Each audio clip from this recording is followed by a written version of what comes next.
All right, guys. How's everybody going? How's everybody doing? I hope everybody's doing well. All right, guys. Forehand video. I decided to go spontaneously online, talk about forehands a little bit. So hopefully I see a lot of my friends. And if you have any questions or like want to know something, write it down there or write it in the question box there. All right, guys. So forehands. I'll break it down from the beginning. So if you're a very beginner player, what you can do is you can put the racket down on the floor and you just pick it up like this and you have a good grip for the forehand, right? So a lot of us know that already. A lot of players do that. That's one way how you can find the grip, and I want to go from grip to everything, the whole forehand today. And the other way is, putting the knuckle and the index knuckle right here and the heel pad, draw a line there, and then put it on, wherever you feel comfortable putting it on the forehand. I would put it on 1, 2, bevel 3, maybe close to the 4, the index knuckle, so strong eastern, weak semi-western. So you adjust that, you get that grip on the forehand. And so let's get to important things on the forehand, guys. As you all know, we all know like the split step is key. So if you split, you can go either forehand or backhand side. You need to do that right before your opponent hits the ball. Make sure you're always ready. You split and then you can go either side.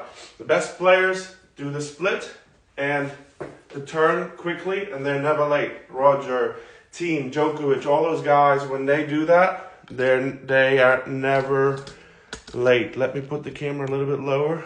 Hope you can still see me here. Let me see. Yeah, all right, so the split step is key, right?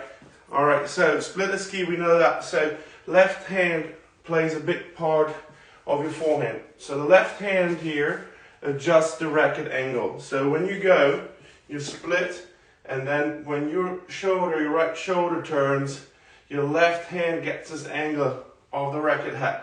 Some players have the elbow more out, some players are more here. That's individually different, right? But you need to make sure you split, and then the shoulder turns, and the strings, I call it strings, point to you guys, to the crowd. Have that ready quickly. So you're in the rally, you hit a ball, you split, you don't know where the ball's going, and quickly you turn, rotate the upper body against the lower body. So when players start playing, too many players, they hit out of the arm like this, the ball comes and they go not using the legs. That's one of the things it's very hard to teach as well, I found now in 2 decades. It's always when the ball bounces, we are low, we're loading, we're ready, and right after the bounce, when the ball comes, we don't have much time, so the ball comes quickly, so all that is going to happen, this part here, very quick. But make sure that you're always loading. I call it like split turn. So you squat a little bit and come out of the squat. Squat, and you come out of the squat. And the turn, as I said, is key. Once we're here, and we turn, we're good. And then no matter what happens, this is so important. A lot of recreational players, when they start playing, they forget about the split. So we need to split, we need to turn. Now, when we do this, we can search the ball wherever it is, and we're ready, right? Everything stays on the right side, and you're ready to go and hit. So, an early preparation is key. Early preparation is key. If you have an early preparation, then you're most likely gonna not be late, right? And you have time to hit that ball. And it's important when the ball goes back that you split and you're going and turning, you're absorbing, either you're absorbing, you're going back, or you turn and cross over and go back. But too many players, the ball comes deep, they back paddle, the ball's here, and they hit like this. So when you go back the same, split turn, and now you're going backwards. You're going diagonal and then you cross over. So the turn is key. It doesn't seem so important, but it's key. So the next thing is, when we split and turn, we search the ball, we found the ball, let's say we have a close stance. So now in the perfect scenario, right, because you want angular and you want linear momentum through the ball, and you want as well a little bit angular, right? So you have the best of both forces. So when you are out here, as I said earlier, squat a little bit right when the ball bounces, you squat, it comes to you, and you go out. It's going quick like this. When you look at the slow-mo, when the players are here and the ball bounces, they immediately, after the bounce, they initiate the hip snap, and the racket drops, and this part here happens very quick. So if you're ready, and you know the ball is going to bounce, it's coming quickly, so you're ready, and you just have to go and hit that ball. And important is that you understand, when we are beginner players, the bounces are going to be different, right? So you have to learn to see the height of the ball, the depth of the ball, all those things, right? So if the ball bounces and you know you have to go back, so you need to make sure the ball going to fall down, you go back, it falls down, and ideally when it's right above this height here, and we go up on that ball. So you need to make sure you always either go forward if it's short, if it's deep you go back, but every time if we can, contact is going to be about this much in front of the front foot on a close stance, and here's the perfect contact to hit that ball. So the best players on the planet, they have a margin between here and here, I would say, and their feet, and their footwork is so good that they always have the contact either here, a little bit lower, a little bit higher. You rarely see players up here or too low. That's because they are moving and anticipating the ball perfectly. So they're moving amazingly, so that's why. Let me see. How strong do we need to hold the racket? Okay. Yeah, like I always say, if you go from 0 to 10, and 10 is squeezing that grip as hard as you can, and 0 is dropping it, I always say 3. You have to be very loose. And what I always say, when you're in this position, let the racket, it's a beautiful racket, let this thing work for you. So when it goes forward, it takes over and you hit that ball. And one good drill is what you can do. You can start off with 4 fingers on the racket, and you hit a couple. You can go to 3, hit a couple of balls. You go to 2 fingers in the end, and you hit it. So that's for the warm-up, because guys, we tend to be tight and we tend to do everything strong always. So that's a good drill at the beginning in the warm-up. When you're in the service box, you have 2 fingers on there, and just rally with your opponent. Couple of balls, all those things gonna trigger for you guys to be a little bit looser. Let me see, just see if I have more questions, more things. If not, I keep going. Do I have to hit the ball high if you have to hit the ball perfect topspin? No, topspin doesn't matter where you hit it.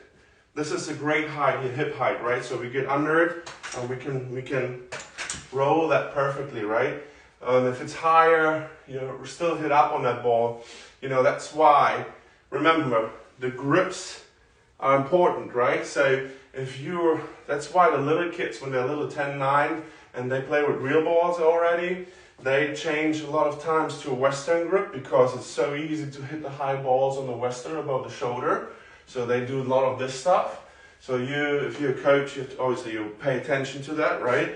And and then going to the grips with the Eastern or strong Eastern, weak semi-Western, you're pretty good shape for those regular balls. For the low balls, that will be lower, and on the high balls.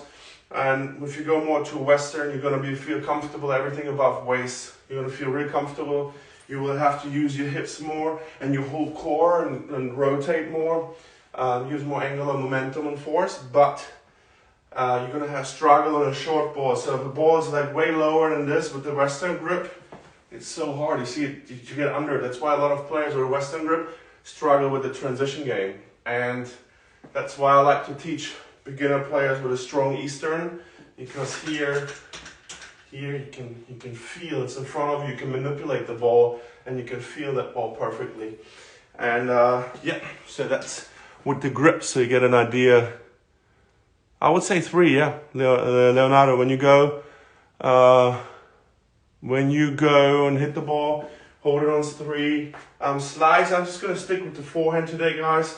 Just ask me anything towards the forehand, and I will try to answer that. If not, I'll keep going. Tips about the kick serve. Yeah, like today, just forehand, guys. I'm gonna do maybe later one with the backhand. I just wanna have it all clean. So when we split and turn, search the ball, we're ready to go. Make sure, so this is an important part. When you look here, when you look at me this way, how many players go here around this? Too many. And especially the young kids that don't have a lot of strength, they do that because they think they can, when they go here, they can hit faster, but it's the opposite. You end up not actually hitting faster. So if you look at this here, what I tell my players always, let me see how's the best way to do it. Here we go. Let's go this way. So everything that happens is on that side, everything. And I tell them they can go as much backswing as they want here. I don't care, as long as it don't go around you. So I'll tell them always, here's imaginary line, and on the clay court I stay on one of the lines, and they're positioned here, and there's a line on the floor.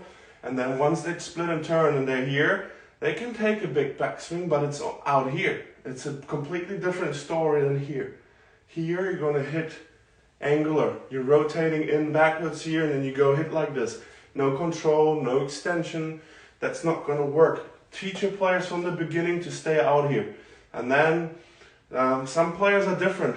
Like, you know, some players like Roger, they go here and then they drop the racket in here. Some are a little bit further back here.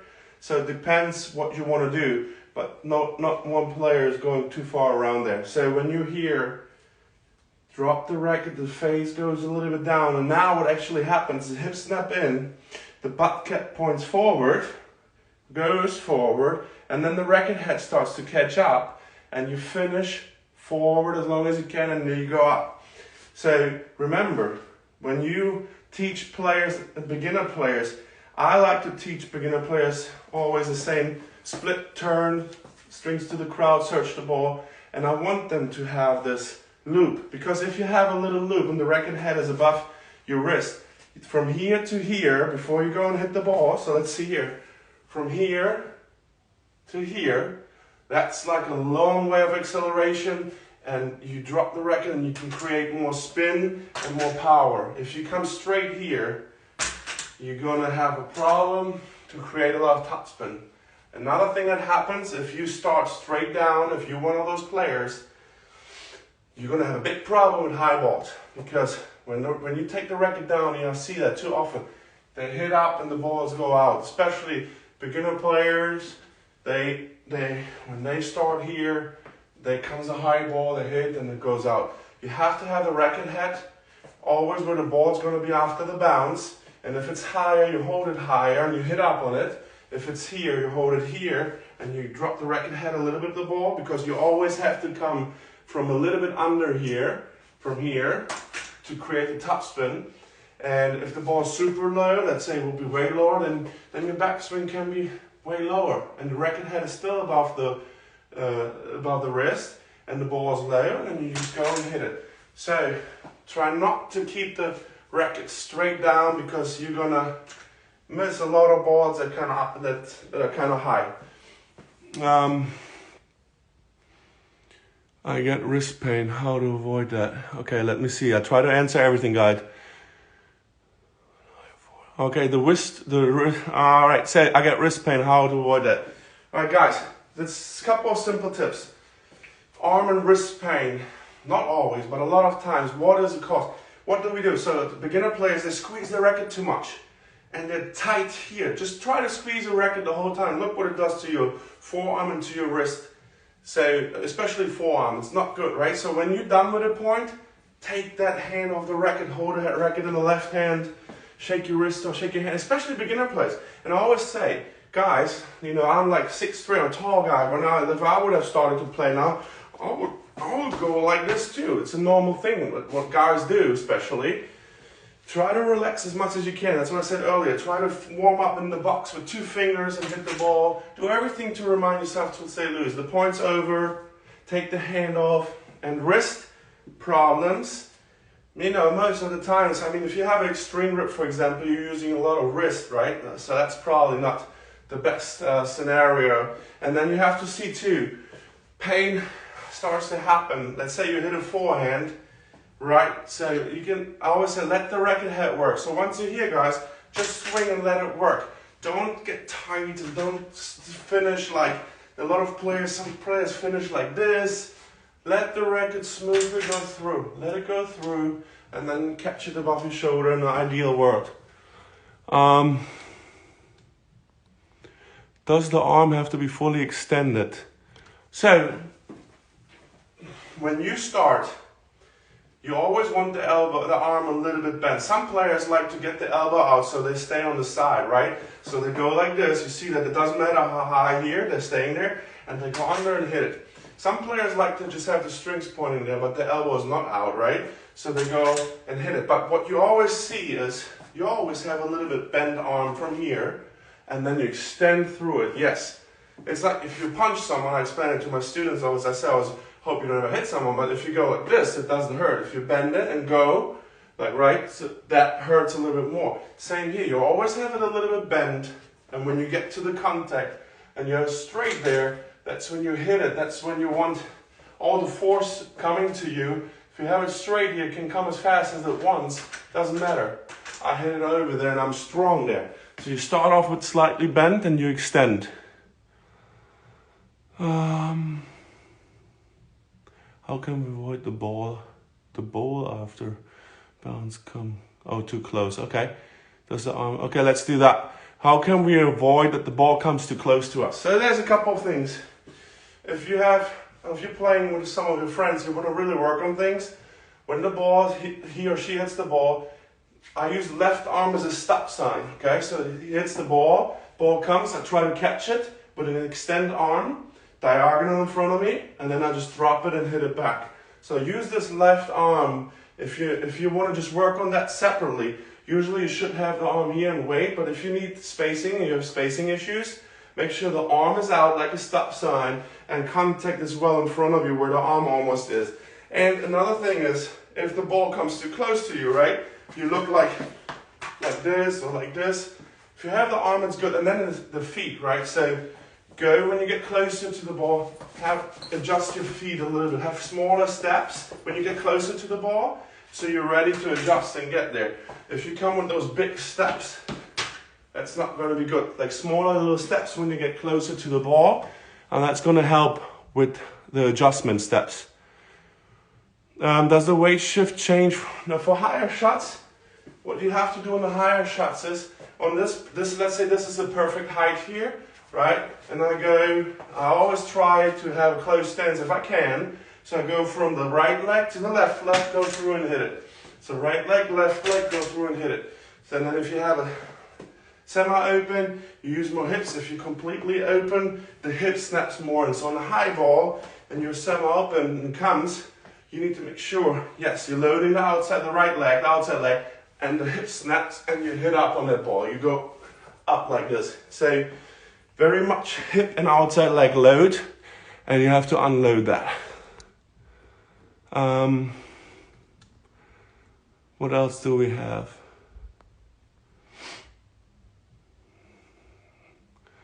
All right, until we get more questions.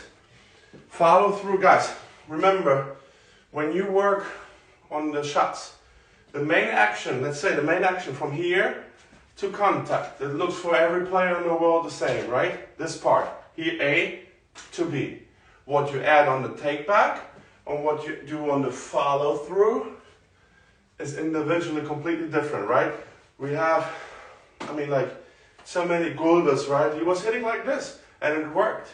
But what he did is from this position, he came and from A to B looked like Roger from here, from A to B. Doesn't matter what you have here.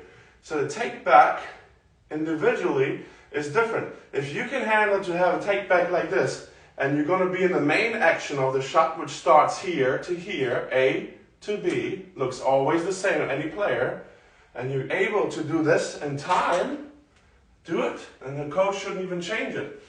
If you're able to do it on a hard court where the ball comes like this, and you're always from A to B at the right timing, do it. Problem is, you have to change it if you're not, as the timing is not right and your shots don't work. Otherwise, you don't touch that because it's an individual style. And with the follow through as well, look. So I'm in the match and someone pushes me out, I want to angle them short, I go load the outside leg and I go from take back, from pocket and to pocket, right? So you go and load maybe like that, you hit like this. If the ball, someone runs up to the net, I'm on the back foot, I go from here, maybe, you know, sometimes I have to go up and lob like this, or I go up like this. If a regular ball comes, you hit it, and you finish from here, and you go up here. So it all depends what kind of ball you get, where you stand on the court. But on a regular shot, if you have all the time in the world, and it's a beautiful shot, yeah, you try to be shoulder level, but then it depends what kind of balls you get. Hola to the coaches, why forehand is always more complex. All right, so why is the forehand always more complex than the backhand? So, if you look at the forehand, my hitting arm is behind me. So here, everything here can mess up until I get to the ball. If you hit a backhand, one or two-hander, your hitting arm is in front of you, and it's right here. It's already here. Here, you have all those parts that play in to mess your shot up. So one of the big reasons. So your two-hander or one-hander, you're right here. All you have to do is keep it simple. Look at Novak, chin above here. He just goes always straight back and boom, nice and relaxed, goes over it. Thank you, you're welcome. Any other, you're an excellent coach. Keep it up. Thank you, Luis. Yeah, ask me anything else. Ask me anything else that comes up to your mind on the forehand. There are other things I want to ask earlier. How can I force someone to step in? So if you're a coach, feed them shorter balls where they have to run up, right? So you're on the other side. Feed them shorter so they have to stretch forward and hit that ball. Shorter and lower balls makes them usually contact a little bit more in front of them, so you can trick them a little bit. And there's one really cool trick I want to share with you guys. If someone earlier said, what if the ball always comes too close? So this is what you can do. So your coach is on the other side, hits your ball, preferably on the same spot. Let's say it bounces on the surface of the tee. Then let the ball, so let's see, it's right there. Let the ball bounce 3 times. So you watch it. 1, it comes 2, and on the 3rd bounce you hit it. Do that 10 times. Let the coach, the same thing, do again. But you hit it on the 2nd bounce. So the coach hits the ball. You go back 1, 2, and you know now, oh, it's 2. I have to hit it. 3rd round, 10 balls. They hit it the same spot, but you know it's only 1 bounce, so you have to go and hit it. So with this 3, 2, 1 bounce, you train your eye and your body to get away from the ball or step in, whatever you need in that moment. Merci. De rien. Do I hit a slow ball near the net and don't miss? So do you, when a ball comes, yeah, so, I mean, we're all there, right? So let's say this is the net here, like right here, a little bit here, the ball bounces, we're in doubles or singles, and it should be an easy shot, but it happens so quick that we get up there and panic, right?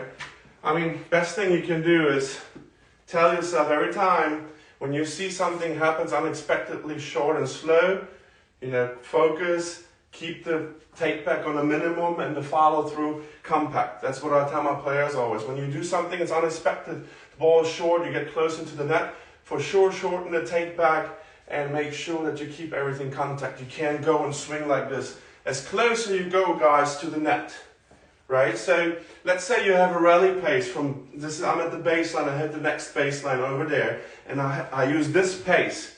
So when I step 8 feet into the court, the pace is a little bit different. I can't hit the same pace anymore, and I have to make sure I take a little bit off, but I still stay perfectly with the shot. If I'm now, let's say, 5 feet behind the baseline, I don't have that rally pace anymore. I need to push, I need to use my legs a little bit more, and I have to hit the ball either a little bit higher and faster to get deeper in the court. So my tip is, if you run to the net on a short ball, for sure more compact, and I would try to go a straighter line as well, because as closer you are to the net and you hit the ball a bit higher, you can go through it.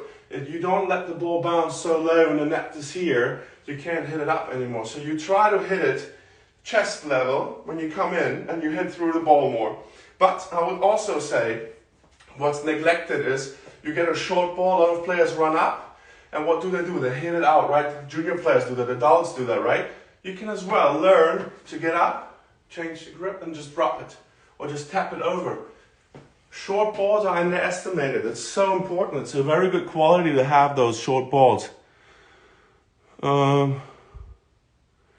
Yeah, I like the Topspin Pro as a training tool. So I'm not doing it because if someone wants it, they can use my link. I don't mind. I don't do it for that. I want to share my 2 decades of teaching with you guys. I just use it. It's perfect. So it's right here. Why I can go into it for a minute. Why I like it is because when I bring this thing out and I have beginner players, they actually understand. So how many of us hit like this of adults, right? Too many, or kids. You have to really actually understand that the racket head has to be within this angle here, and you have to hit up on the ball to hit up to create topspin. So this really actually helps with beginner players. Doesn't matter if it's adult or juniors. I love it. And you can go here, you can make them move. They're like, for a training tool, that's why I have that. I truly believe in that. I think it's a great tool, 100%, yes. Oh, Chuck is there. Oh, Chuck, man. Boom. Monday, I send you a little box, my friend. I love you guys. Thank you for your support always. And I see you wearing my hat, Chuck. So I have my trucker hats. So I will have to put you a couple in the box and send it Monday out. And you have something to look forward at the end of the week. How can keep simple the return of a strong serve? Okay. All right. So many players struggle. So I grew up in Europe. We have clay court. So on clay court, that's why I had a long time to get adjusted on a hard court, because we only train on clay. So I go 10 feet back. Doesn't matter how someone serves. You know, you go in there, split, and then I just pop it deep high up. Or since I'm not the smallest guy, I'm pretty strong, I think, like physically. So I could just whoop it on clay court, and it doesn't matter. I could, like Wawrinka does, he can be 40 feet behind the baseline, he rips it, and it's still like someone will be inside the court. So clay is easy story. Hard court is the difficulty, right? So you come from a clay court season to a hard court season. Someone serves really good. You have to make sure when you go on the return, and I'm talking only about forehand today, you split, and then you load the outside leg and just bring the racket a little bit back like this. And as I said, you keep it compact. So when you talk about backswing, I have a video where I explain it. So in Australia, they like to teach like the 5 levels of backswing, right? So you have a level 1, 2, 3, 4, and 5, super big. For a visual, like, you know, and then they follow through as well. They use follow through, they use here 1, 2, 3, 4, and 5. So when you have a player and tell them, look, on the return, you split, you have maybe a 2 backswing and a 2 or 3 follow through. They understand that. So what I want to say with that is, if you play on hard court, shorten your backswing and make sure you go forward. Some players like to do the 1 step and split and load the outside leg and push off that. Or some players like those, they do the hop and hit. But what you need to have momentum, because all that force and power is going to help you on the return. How can I practice forehand off the court? Okay, forehand off the court, as I said. If you have a Topspin Pro, obviously it helps. If not, use a wall or a rebound wall. It's a little investment, but it's a good investment. All right, thanks, Chuck. Yeah, how does one break a bad habit of spinning the racket between shots on a forehand? Spinning the racket, explain that. I mean, like Roger does it. I spin that racket, if that's the thing you were talking or referring to. Many thanks, no problem. As I said, Chuck, guys, Monday I send you guys a nice package. So if you're still on there, Chuck. Which hat tries the backhand? I'm only forehand, guys, today. Backhand, don't want to touch the backhand today. Just want to talk about the forehand. So I think I covered pretty much a lot on the forehand. We did the grips. As more grip, as more you go to a forehand, as more hip snap goes into the shot, as more you have to roll the ball. And what else?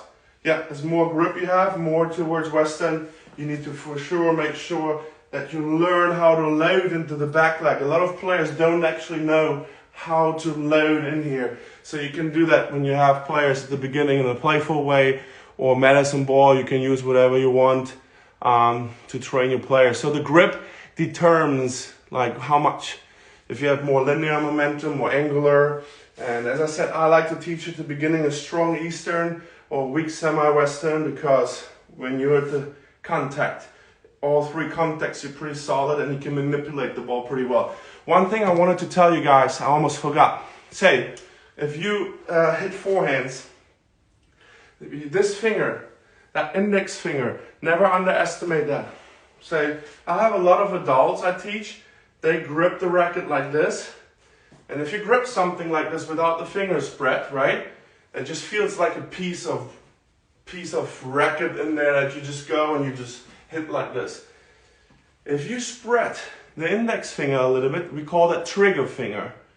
This finger, actually, I don't know if that finger, I always say that, but feels the shot. So when you contact, I'll bring this here so you can see that. When I'm here, my index finger, don't have the players, when you see this only if you have two players that are rallying with each other and you as a coach are behind when they hold it like this. Don't let them hold it like this. You have it a little bit spread. So now when you contact the ball, I always tell them, this finger feels the most, this here, the moment when you hit it. Feel that ball there, feel it. Feel that finger, the same on the serve when you snap. This is the feel finger, guys. That just came to my mind when I teach the forehand, and you know, some adults come and they just grip the racket like it's like a piece of whatever, right? So how to keep the shoulders from popping open on the forehand too early? Yeah, so great question. I love it, guys. That's why I love doing those things. I love that participation. How many players, when they play, do this too early and hit the ball up? Very many. But it all plays, a big part is the left arm, the left side. So if you can keep the left arm longer here, so that's why I said at the beginning, split. The left hand is so important. It adjusts the racket head angle. So when you go out here and you search the ball and keep the left hand on here, you're most likely not going to do this, right? So you're not going to open up too early. So you're out here, and then when the ball bounces, that's when you take it off. And the left arm doesn't fall just when you hit. If you look at it, I always tell my players, and since you're right in front of me, when they're here, the ball comes, feel like the palm of the hand has superpowers, and you can pull something to you, whatever you wish. So the left arm actually, when you go forward, you pull that like this, and then you keep a chest height to balance yourself out and control the shot. And then my friend Joel, who has a great account by the way as well, we're all like a big family. Ryan from 2 Minute Tennis, Joel, he had an amazing picture from a boxer, for example, that keeps the left arm here. It has to be chest height. The left arm can't just fall. So what happens actually, yeah, too many players open up too early because they let the arm fall and they hit like this. So the left arm stays long on the heart, you keep it there, and then the right moment, when you look at slow-mo from all the pros, they're here, ball bounces, as soon as it bounces, they do this.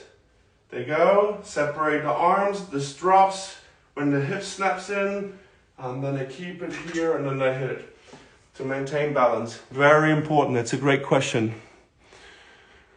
And there you go, I mean, how to make... Oh man, how to... Regular workouts, guys.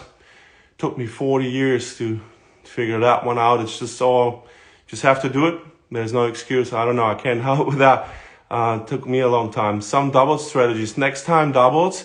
I'm going to put, today it's only forehand. I'm going to put a couple of videos for cross-court forehand. Yeah, for like, you want to say, you know, when you're here, the ball comes from there, from the diagonal side, from the do side, and you want to change direction, for example, and you're too late, right? The ball goes to your right. Remember, so the ball comes from there, and you want to change direction. You're too late, and the ball goes to the right. We know you were too late, right? So yes, you have to go hit early, a little bit more in front of you, so you can maneuver the ball a little bit easier diagonal. So whenever you make a mistake and you change direction, and your ball goes to your right out, you know if you've been too late here. If you want to get it back, make sure the contact, yes, it's a little bit more in front of you, so you can roll it over. And as well, always a lot of hips that you have to use to hit those balls. Yeah, contact in front of you. But for cross court, depends what angle you hit it, what kind of ball you get, right? So it's an easy ball where I can have semi-open stance. You roll it and go around. You have to make sure you squat and go. And even more important, the ball is more pushed out. Your open stance. The weight is all the weight is now on the right leg. And now when I come up, the hip, I go up and I roll, and you go maybe from pocket to pocket. But you have to the most important is you have to squat a little bit. That's junior players struggle with that. So a good drill with all those things is you can take a chair, simple, just let them sit down, the ball comes and they go up. So they can actually feel that moment to go up there, because too many players just hit out of the arm. That doesn't work. It's like always, there are two ways you can do it. With kids, you can say bounce hit. Coach just drops the ball, right? They bounce, on bounce they know they squat, on hit they come up. Or you say, like bounce hit, right? Bounce, hit. Or you say 1, 2 for adults, like 1, 2. And another thing you can do, if you're good handy with the camera, record them hitting. If I wouldn't squat, if I wouldn't use my legs, and I hit the ball now, like if you draw a line here, it would be here, right? But if I squat now, you see how further I'm down, right? So this much, so to show them and draw 2 lines, and if they're squatting, you will see the other line is this much lower, because if they're not, they're just gonna hit out the arm, and they're never gonna feel the synchronization from the lower and upper body being one, playing a part together for a flawless ground stroke. Yeah, I teach open stance, guys. I teach all stances from the beginning, and it's very important. From the beginning level, the most important is they learn to split and turn. Now, if they have a closed stance, they just have to step in and hit it, right? They split and turn. If they have an open stance, I just make them step out and hit it so they feel I'm open. And you use the open stance when you're in a rush on the forehand. You have to run out a little bit, you slide on clay, you want to hit it perfect. But you see the best players, when they have time and the ball is not far, they're not going to go, the ball comes to them, they're not going to hit like this. They will close the stance and hit it. So if you're in trouble, you're going to hit open. If not, you like Federer, all those guys, they're shifting the weight at least to semi-open and shift the weight forward.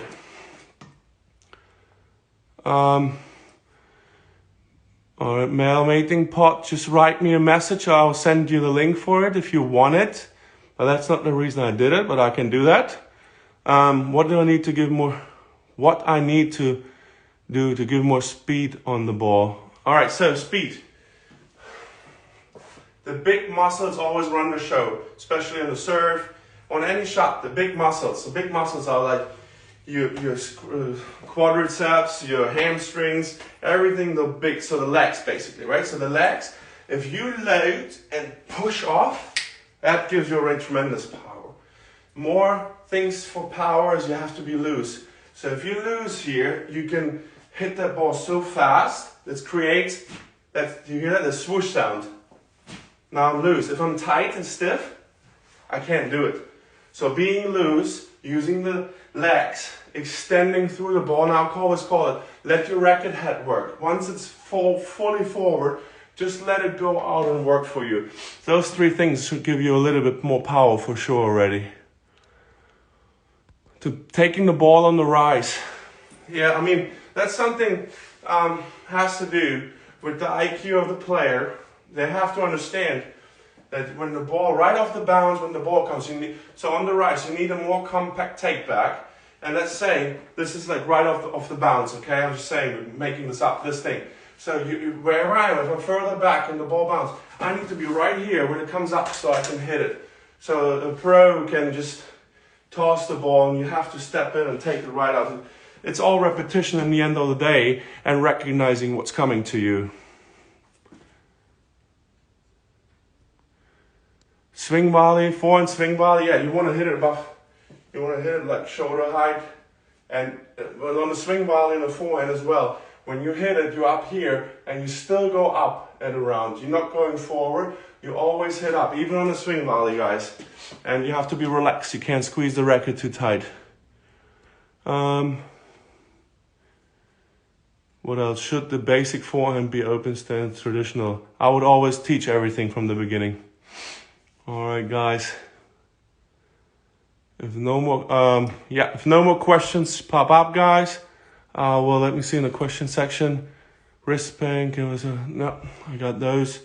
Yeah, that was the forehand session. It was spontaneous. Let me know if you have any questions. Make sure, guys, you follow us on YouTube. We're trying to grow our YouTube account. Thank you, guys, for being with me. I love doing those. I like helping others. If you have any questions, feel free to contact me. And yeah, hope everybody has a great weekend, guys. Thank you again for being on the live. Jackie Powers, forehand approach. We're gonna do that on one of the next sessions. Leonardo, thank you for being here. Jackie, thank you. Yeah. If you have any questions, feel free to contact me. Yeah, no problem, guys. As I said, feel free to ask me anything. We love what we do and we're blessed to do what we do. So all good, guys. I wish you a beautiful rest of the weekend, and close not better flat shot the tops. I said that earlier. Check it out. Hey, Tiago, I'm shutting it down. I had enough for today. I will ask you any questions you have. You can write me, and I'm going to do in the next live, maybe tomorrow night with the backhand. Just check it out, be there, and have a great weekend, guys.